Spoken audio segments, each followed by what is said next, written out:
ইসলামী bank news top 10। দ্বিপক্ষীয় সম্পর্কের সামগ্রিক বিষয় নিয়ে রাষ্ট্রীয় অতিথি ভবন পদ্মায় বাংলাদেশ ভারত পররাষ্ট্র সচিব পর্যায়ের বৈঠক। ভারতের পক্ষে সচিব বিক্রম মিস্ত্রি এবং বাংলাদেশের পক্ষে মোহাম্মদ জসিম উদ্দিন নেতৃত্ব দিচ্ছেন।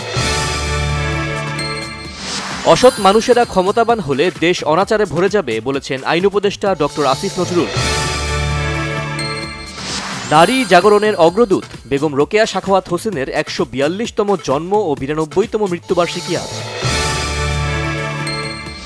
শাহবাগ থানার শিক্ষার্থী মানিক হত্যা মামলায় জুনাইদ আহমেদ পলক ৩ দিন ও পল্টন থানার শামীম হত্যা মামলায় সাবেক সচিব শাহ কামাল ২ দিনের রিমান্ডে।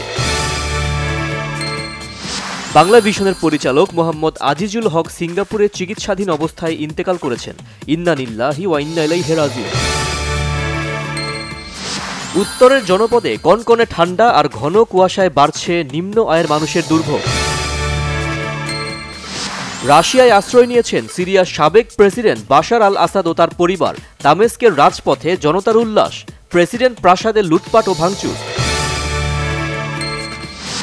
যুক্তরাষ্ট্রে অবস্থানরত সব অনিবন্ধিত ও অবৈধ অভিবাসীকে বিতাড়িত করার পরিকল্পনা নবনির্বাচিত প্রেসিডেন্ট ডোনাল্ড ট্রাম্পের। ওয়েস্ট ইন্ডিজে হার দিয়ে ওয়ানডে সিরিজ শুরু করেছে বাংলাদেশ। টাইগারদের ৬ উইকেটে করা ২৯৪ রান ১৪ বল হাতে রেখে ৫ উইকেটে হারিয়ে টপকে যায় স্বাগতিকরা। অবশেষে পেশাদার ফুটবলকে বিদায় জানালেন ন্যানি। ৩৮ বছর বয়সী পর্তুগালের সাবেক এই তারকা উইঙ্গার রবিবার অবসরের ঘোষণা দেন।